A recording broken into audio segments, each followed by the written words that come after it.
Welcome to First Reading, the Old Testament lectionary podcast for preachers, teachers, and all of God's creatures. I'm Rachel Wren. And I'm Tim McNinch. This week we're bringing you some preaching tips on Genesis 29, 15 to 28, which is the first reading scheduled in the lectionary for July 26th, 2020, which is the 8th Sunday after Pentecost. And really, this is quite an interesting text because it comes as sort of a midway point in the story of Jacob, Rachel, and Leah. It's kind of a story that moves the plot along, and because of that, it can be kind of tricky to preach on. So here to help us mine this text for whatever preaching gold there may be buried in them thar hills is a special guest exegete. That's right. To lead us through them there hills, we've got Dr. Cameron Howard today. Cameron is an associate professor of Old Testament at Luther Seminary in St. Paul, Minnesota, my alma mater. She is a graduate of Emory University, also. Whoop, whoop, well done. And has contributed to several commentaries and journals, including the Women's Bible Commentary, one of my favorites, workingpreacher.org, and the BibleOdyssey.org. Her current project is especially appropriate for our situation because it's all about multiple viewpoints and how the Bible holds those together and how that might be a model, perhaps, for us moving forward into our 21st century church life. We totally recommend checking out her stuff on workingpreacher.org. Dr. Cameron Howard, welcome to First Reading. Thank you for having me. Glad to be here. Yeah. Oh, it's always great to have a Luther Sem person on. Go Lutherans. Well, I am Presbyterian, but I say you hold both of those. I sojourn among Lutherans. Yes. That's right. Tim's I can appreciate that as the other Presbyterian on the chat today. So I'm really interested in this project about the multiple viewpoints in the Bible and how holding those together, because as we've all taught seminary classes and we've all been through seminary classes, there's always that moment where you learn something as a student that feels really scary. And it feels like it starts to shake maybe some of the foundations of your faith. And it often has to do with the way the Bible contradicts itself or the way that something in the Bible doesn't quite make sense. So can you tell us a little more about this project of how that might actually be a faithful model for us to follow? Yeah, I think that what is so delightful to me about studying the Hebrew Bible, the reason that I keep doing it, have committed to it, is precisely its multiplicity, the way it's just so full of difference. And so some of that difference is literary. There are different genres. It's not just a story. I mean, we can talk about it as God's story. That's one way to conceptualize it. But when it comes down to the texts that are actually in it, it's got narratives, but it's also got poetry. It's got legal material. It's got prophecy. It's got wisdom literature. Some of that's also poetry, So there's a lot of literary difference there. There's also a lot of kind of chronological difference. So it doesn't just sort of drop from heaven at one time, but it reflects very different, very stressful, sort of in the geopolitical sense, moments in the history of ancient Israel. And there are adjustments made by the characters in and the writers of these texts to try to sort of make sense of changing times.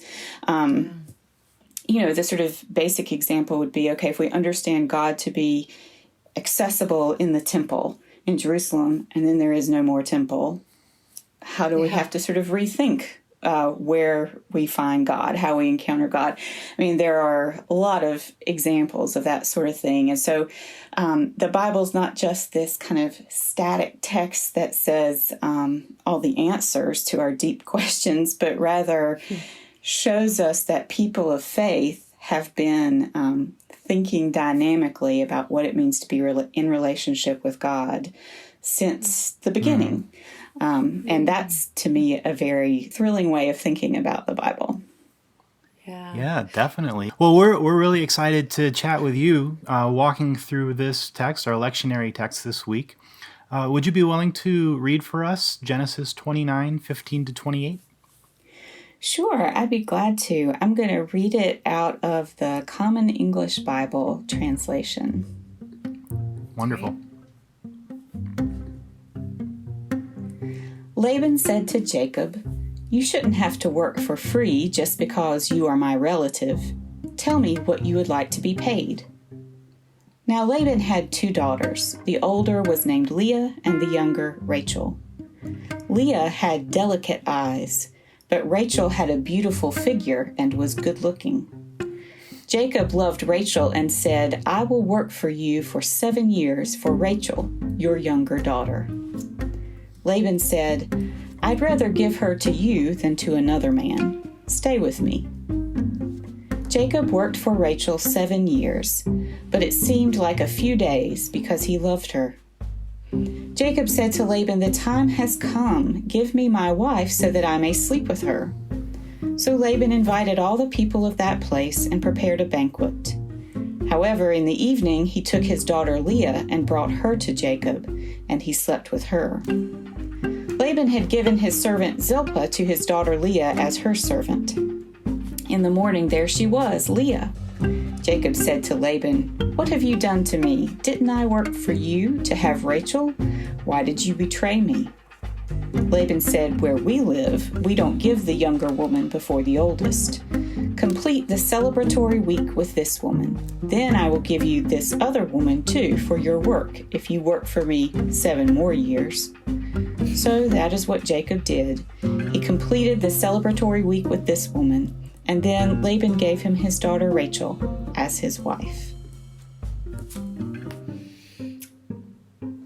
It's so interesting. I just am having such a reaction to this right now, simply because we're at I'm at my parents' house, and they have a bunch of old books, old children's books, and some of them are like really old, the Bible story for children. And last night, my daughter, who's 7, handed me the one about Jacob, Rachel, and Leah. And it's the first time I've ever had a hesitation about this story. I love the Jacob story. I love this whole concept. I love, the messiness of the family relationship between Rachel and Leah. But thinking about trying to talk about this text with my 7-year-old daughter, it started to get a little tricky. So we can talk about that later. But so this is an ongoing family drama in Genesis. So maybe let's review just the quick literary context up to this point. What's happened to lead us here? Well, we remember that Jacob and Esau are twin brothers, and Jacob has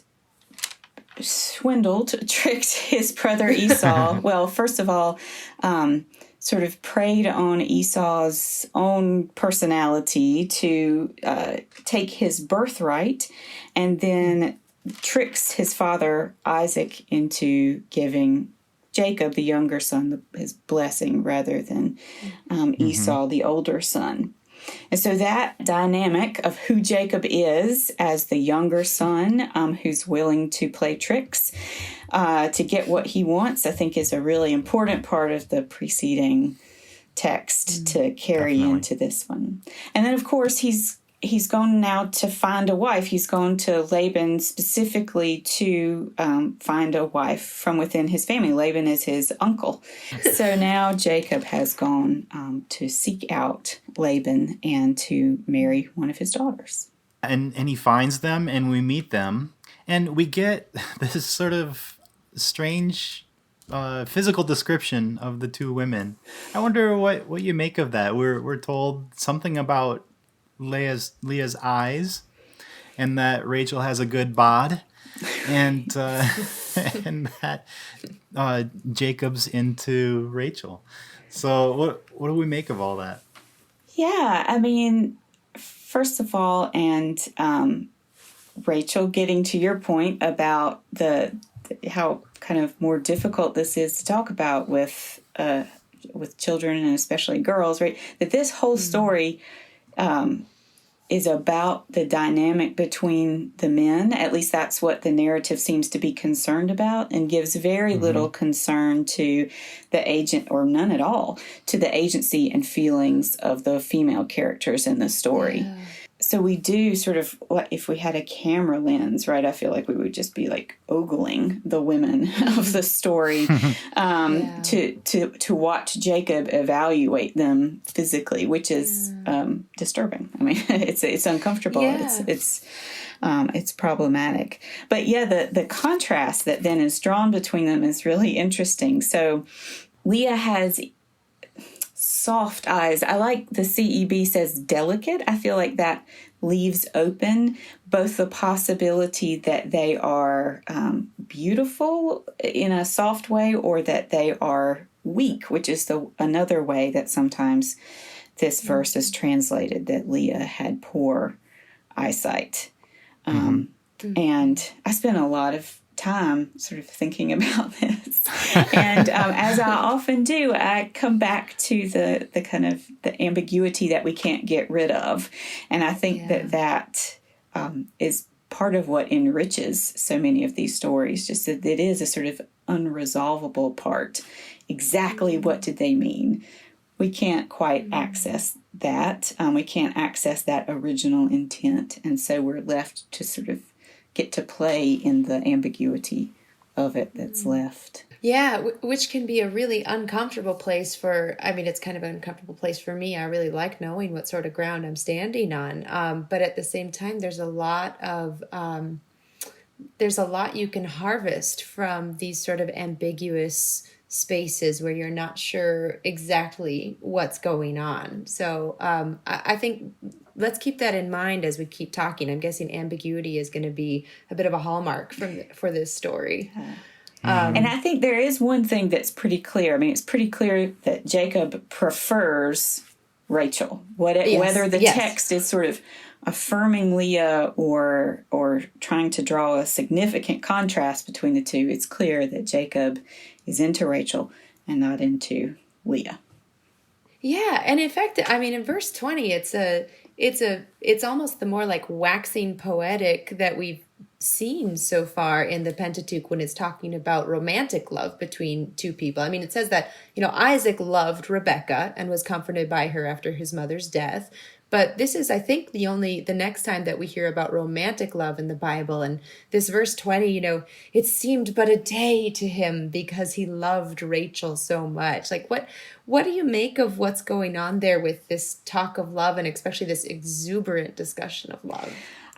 I love that. That was and one of the things that I really appreciate about it is that, one of the reasons it stands out is because in the Hebrew Bible, its narrative, its prose is always so economical. You don't get many extra details when you're reading stories in the Old Testament.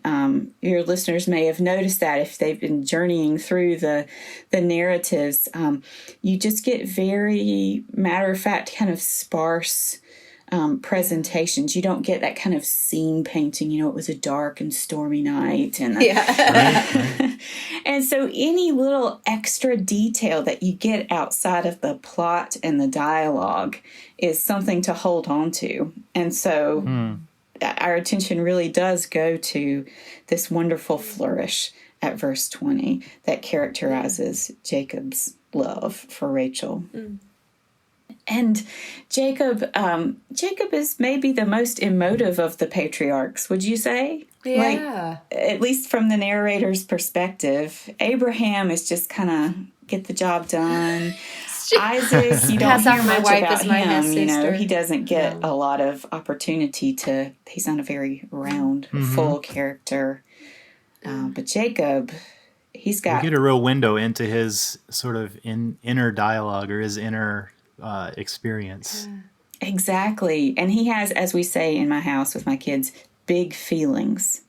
He has a lot of things to work through. He has a lot of fear. He makes all these bargains with God. If you bring me to a safe place, then you'll be my God, right? We just talked about that last week. It's one of my favorite lines in the Bible. Yeah, Jacob has all the feels. All the feels. The other sort of dynamic in this part of the story that is troubling on first reading, and maybe on 60th reading, is that not only do the women here not really get much or any agency, but they're talked about as sort of, well, literally as wages for Yeah. Jacob's work. When Laban says, you're my family, so just because you're my family, I'm not going to have you work for me for free. What should I pay you? And he says, pay me her. And I wonder how we deal with that. Is that something that we should find a way to explain and sort of understand in its context and let it go as one of those ancient things? Or what do we do with that? So, yes, we can explain it as part of the ancient context. I mean, I think that's true and accurate. That doesn't make it feel any better to us necessarily. I don't think that should erase our discomfort with the text. And we should also remember that there are real women's experiences behind the fictional or quasi-fictional, or however you want to talk about the characters of the Old Testament, the female characters. Maybe there are real historical figures back there, but there are certainly the experiences of women throughout the world and throughout time who have been subject to these same kinds of institutions or behaviors. So on the one hand, yes, I think we do sort of acknowledge this is how it was then, but we should not let that acknowledgement erase that is an injustice and a pain that has been experienced by women. Yeah. But I think for preachers, what do you do? I think naming that is really important and not just sort of brushing it aside and saying, oh, well, that's just the way it was. Yeah, that's really helpful. And I think, too, we talked a couple weeks ago, Tim, about how the idea of Sarah's barrenness, which can feel difficult for us today to talk about, because it's like, why is the woman always blamed? Why isn't it ever an issue of the men not being able to have children? But that was actually a way to bring Sarah into the story more completely, which otherwise just would have been about Abraham. I wonder if we're not seeing, even though the women are silent here, if we're not seeing Rachel and Leah being drawn into this story, which is about patriarchs and matriarchs and not just patriarchs. Do you think that makes sense, Cameron? Yeah, I mean, and think about the way that Rebecca influences Jacob to get the birthright. There are many places in which women are very active characters in the ancestral narratives. I think we see that in lots of places, and so it's not front and center, but I think the text is not without those glimmers. Yeah, no, I think so. And just to kind of continue with that theme of glimmers into someone's character, what do you make of the fact that Jacob doesn't recognize Leah? Like he loves this girl so much that he doesn't even recognize it's not her until the next morning. What do you make of that? Is that a glimmer into character, or was the wine just flowing at the wedding feast? Or well, I think it does make Jacob look ridiculous, right? I mean, that gap that's in the narrative that doesn't get filled in, what exactly happened there. Again, I would say further reinforces Jacob's kind of, it's not exactly impulsiveness, but he gets a kind of one-track mind that he's kind of swept up in the moment. Yeah, kind of. And of course, that maybe it's what goes around comes around, because in the whole, he's been the heel grabber, the younger son who was trying to make his way to be the first. And of course, what he requested was not the older daughter, but the younger daughter, Rachel. Right, so that reversal is now sort of coming back to haunt him, perhaps. Which adds irony to Laban's statement to him, "Round here, we don't favor the younger ones." Yes, that is so poetic. I love that. Yeah. Yeah. Oh, that's wonderful. I love that line too. There's for all of the strange misogyny in this story, there's a lot of humor embedded in it too. Mm-hmm. Oh yeah, and that's one of the places where it's like, couldn't you have told this to me 7 years ago that you always marry the older ones off first? Right. And I think it's really important when reading the Bible to acknowledge that there are things about it that are quite funny, and that's okay. Yeah, and I think the other thing it lifts up too is sometimes you have to wait to hear how an action is evaluated until the end of the story. You know, kind of like Jacob does all this nasty stuff at the beginning of the story to his brother Esau, and we don't hear a word from God condemning it. But what we see is the story kind of circle back around Jacob, and his actions do come back to haunt him. And you were talking about karma or irony here, Tim. And I think we see the story kind of circle back around here and evaluate Jacob's previous actions as well. Right, because he gets out-tricked by the other trickster in the story. Yeah, Laban. Tell us more about, do you know much about the trickster motif in ancient literature? You mentioned that Rachel exhibits some trickster characteristics. Laban and Jacob certainly do. What was going on there with that genre? Yeah, I mean, it's an archetype, right? The kind of the anti-hero. But there's something compelling, isn't there, about the hero who can use her or his wit to outsmart people who maybe have power over them or seek to do them harm or... Yeah, I think also as well about just sort of the different streams of power maybe, or the different ways you negotiate power in the text. And it's really compelling throughout the Genesis narratives the way we've always done it is continually usurped. So the older sibling is always ahead of the younger sibling. You know, barren women don't have children. All of your expectations about how the standard life should go are continually, just as a pattern, as a rule, undone. Yeah, I think especially in this moment where the way we've always done things is impossible in a lot of ways for churches right now. You know, in the midst of COVID-19, we cannot do things the way we've always done them, at least to some extent. So yeah, that is, I think, at the heart of the Bible. It's a unifying theme. So I emphasize a lot difference in the Bible and multiplicity, multivocity. If I had to pick a unifying theme, and it's a little bit cheating because I'm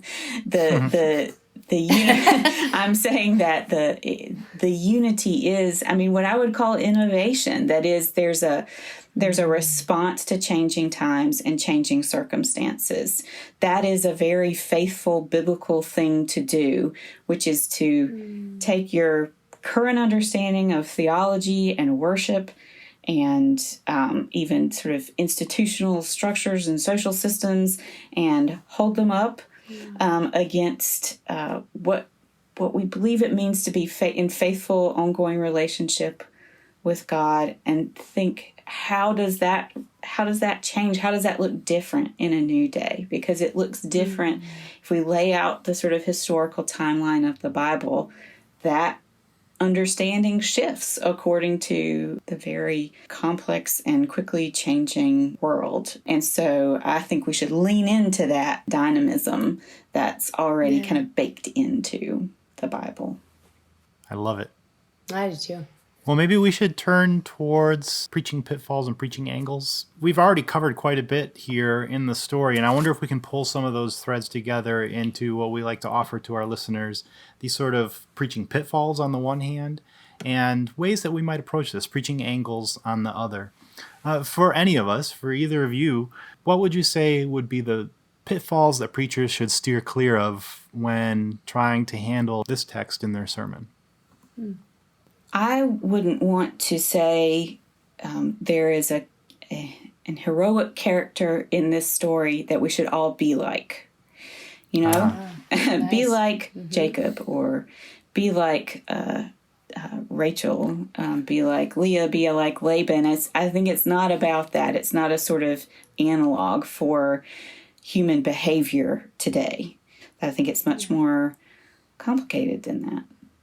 Yeah, I think that the pitfall that I could see is one that you named really nicely, Cameron, which is not rushing too quickly past sort of writing this off as, oh, this is the way people just did marriages in the past, but really respecting the fact that even if this is the way marriage arrangements happened or still continue to happen, it reflects real life experience, which can be very, very painful or oppressive, especially for women. So I think not trying to make that part of the story palatable, but just to name it in all its reality and have people sort of sit with that, I think would be a pitfall to not do that. That was kind of a double negative, but I think you know what I mean. Yeah, yeah. How about you, Tim? Well, I guess the only one that we haven't mentioned yet, as far as pitfalls that I might toss in, would be as I'm thinking about preaching angles, I would lean towards kind of fronting the story of the women in this pericope. And as I do that, I recognized my own slighting of another woman who's in this story, just in a fleeting way, Zilpah. Yeah.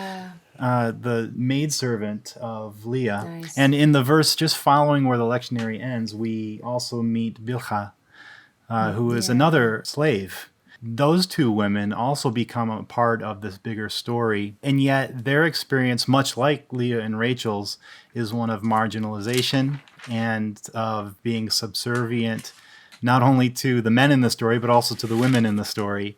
So as far as a preaching pitfall, I would just say that if you are going to, like I might, talk about the women in the story, I wouldn't overlook Zilpah and Bilhah.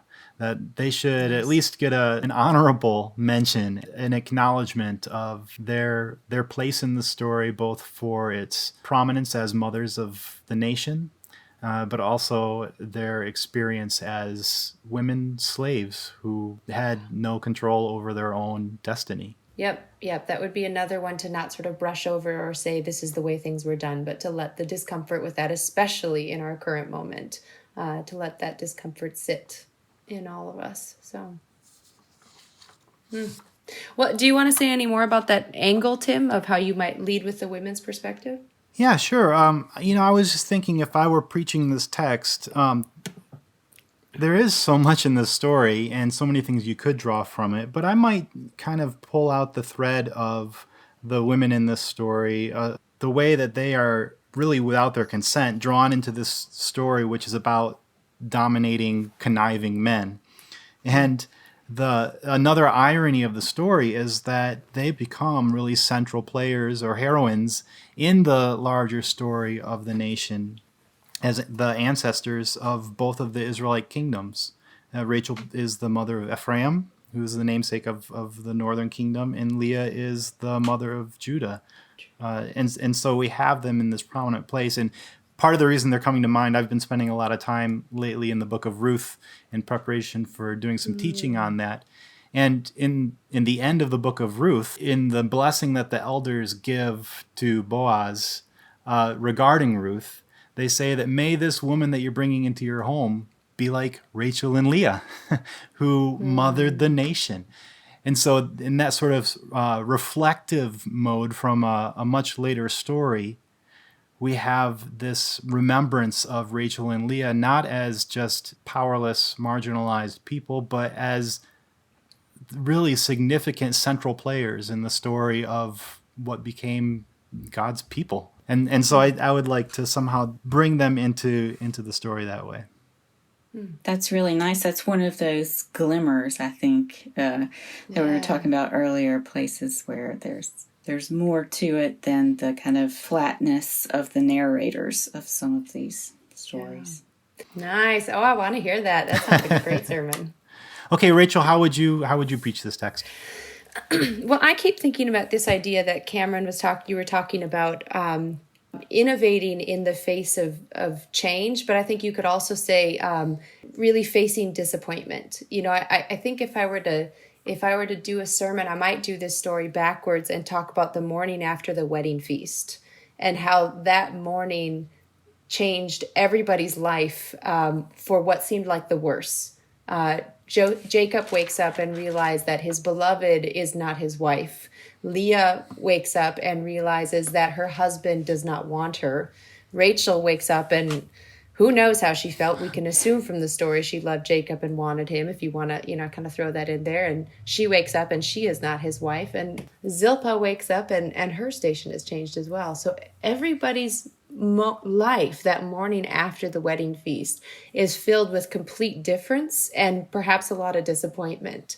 So in the face of that, how do you faithfully move forward? How do you, thinking again of our situations of the people who desperately want to go back to church and can't, either because of legal restrictions or because they're vulnerable, they're elderly, they're sick, and they cannot go to this place that has always been a solace for them. What do you do the morning you wake up after a wedding feast? And what's so beautiful about then following Jacob's story is what comes from that morning after that wedding feast is 13 children, 12 sons and a daughter. And then what comes after that is 2 kingdoms. And then what comes after that, you can just keep going with that story that all had to start with that disappointing, horrible morning after the wedding feast. So I think I might try to kind of spin some hope out of the story in that way, but sort of leaning into that moment of shock where everything is different now and everything feels worse. And how can it be good again in some way? So I think that's the direction that I might take. Cameron, is there anything that you would want to add to how a preacher might tackle this text? Well, because my primary vocation is teacher instead of preacher, it's probably no surprise that I find myself really wanting to emphasize the teaching moment in the sermon. So, for many people in the pews, this 15 minutes or however long the sermon might be is their only encounter with the Bible all week. Yeah.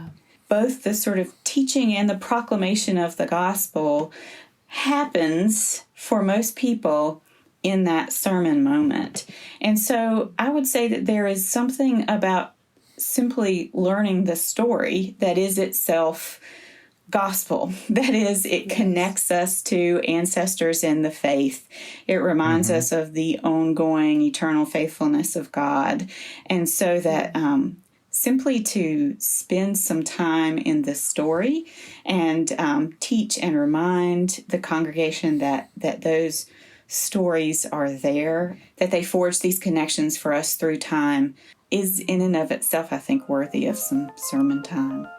Yeah. Oh, amen. Well, that's so helpful. And wow, this has been a really interesting story to take a look at.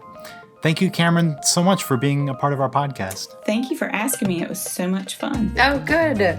Well, remember, friends, if you enjoyed this conversation, you can catch more of our past episodes on our website, firstreadingpodcast.com. If you haven't subscribed, please do so you can be up to date on all the things that wonderful guests like Dr. Cameron Howard are thinking about these days. If you've got any friends who haven't heard about us, maybe just tell one of them. Until next time, I'm Rachel Wren. And I'm Tim McNinch.